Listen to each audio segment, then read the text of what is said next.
So we came up to the Catskills to find some interesting stuff.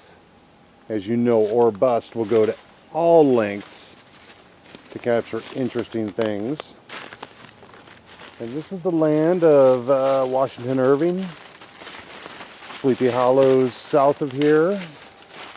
These are ancient hills. It's hunting season, so we're actually more afraid of bow hunters than any ghosts or goblins. But these Catskills have had little people. There was going to be a Bigfoot expedition up here by one of those quote-unquote official Bigfoot quote research end quote organizations. And you come through these beautiful woods and look at what you come upon.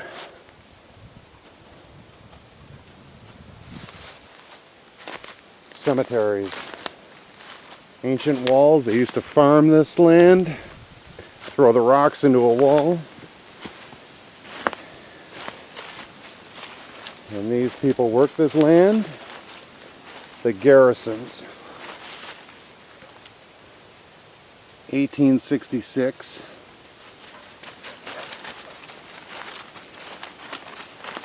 Trying to be very respectful here. 1862.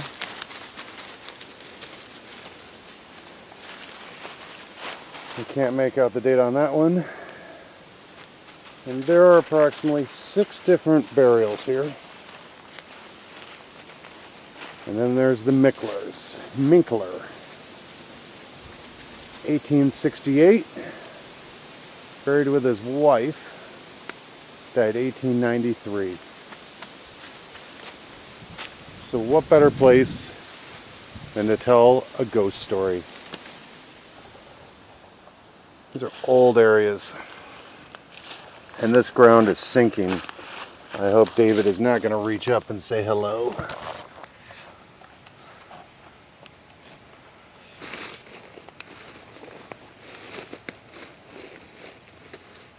But I've got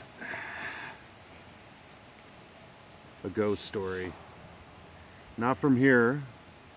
Columbia, South Carolina. I met this guy. He works with robotics. One of those honest engineers. You can hear gunfire in the background here. And he bought this house. It was an old house that had been moved. A bunch of the houses in Columbia had been moved for some reason. And it turns out for very good reasons. And this guy was working incredibly hard doing Stewie's shaking. Doing a big installation, and he would come home to his house. He had a young daughter and a wife. And he would go into this bedroom that was going to be their daughter's room. And he would go to pass out. And right before he fell asleep, he would hear voices, laughing, conversations all around him. And he thought he was just falling asleep or overly tired doing this big project. Didn't really know. Ignored it, but it happened a few times to him. And then later, when he started to renovate that room, he found hollow walls all around the entire frame of the house. Had a couple extra feet between the bedrooms and the outside walls. And there he found this old shut-in closet. And this is a young guy. He does the work, saving money, doing the work himself whenever he had time between work. And as he started to dig into the walls, bust open this big closet he was shocked to find, he looked in there, and there were names scratched in the walls. It's getting spooky, isn't it, Stu? Names and dates. And he didn't know what it was, and he just kept working, thought it was interesting, but names and dates going back to the mid-1800s. Couldn't figure it out. Kept going to town and painted over it, but those names kept coming through the walls. And it was really annoying because he kept priming it over and over again and digging in there. And he became frustrated because he kept finding these little compartments in this house. Every time he went to work on a wall, he would find another wall behind it. And he started to think that these voices and laughter that he would hear, as if you know, coming from something in those walls. kids playing tricks, animals, something scurrying about. He would hear steps. For an engineer of a very sane, scientific mind, he was spooked. And then a lady showed up at their door one day and said, "Hi, I used to live here." And he said, "Oh, wow, what's your name?" And her last name was one of the names on that wall in that hidden closet. And he thought that was interesting. And she went through and started to show him little trap doors. Interesting little secret places, built-in desks, and you pull a lever and out would pop a little door and you could sneak behind the walls. And she would say how when she was growing up it was so much fun because the kids could run around and hide and play hide and seek inside the walls of the house. And he started to ask her more and more, and she knew nothing about this closet. And he showed it to her, and by then the names had come through again, can't come through the paint and the primer. And when she saw her family's name on the wall, she turned pale. And the date following her family's name was the year that they moved out. She left, he thought nothing of it. He continued to do work. By then his daughter was getting older. He moved her into that bedroom with that big new closet.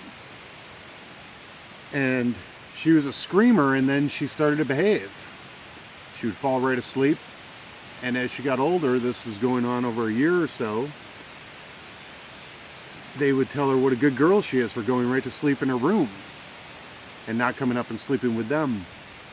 And she would talk about the old lady who would calm her and put her to sleep. And this obviously scared him. They didn't know, they thought childhood imagination. But they got to the point where when they put their daughter to bed, they would listen and they could hear whispering.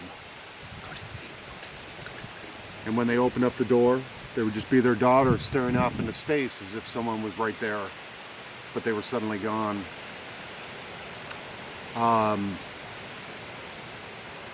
I don't have a terrible corpse. I don't have bloody murder. I don't have an axe. I have a cemetery. But the story got to the point where this very sane man started to get very nervous. They got psychiatrists involved with their child. Very concerned about her, but hearing these voices and more concerned about their own safety. And the psychiatrist told them to move her room, which they did. And as they were moving it and he was clearing out the closet, pulled the clothes away, and there on the wall was his name with that year's date on it. And this was 2001 when I met him, and they fled the house that night. They sold it, they've never returned, but the wall was right. And this is a sane guy who told this story. Very sane guy. Somebody's killing deer right now. Death in our midst. But after leaving that house, very disappointed after all the work he'd done, he researched, and there had been a group of Confederate soldiers who refused to surrender after the Civil War. And on a little alleyway, courtyard where all these homes were, they were slaughtered. They were cornered and slaughtered by Union troops after the Civil War. And all those houses became haunted. And that's why they were moved.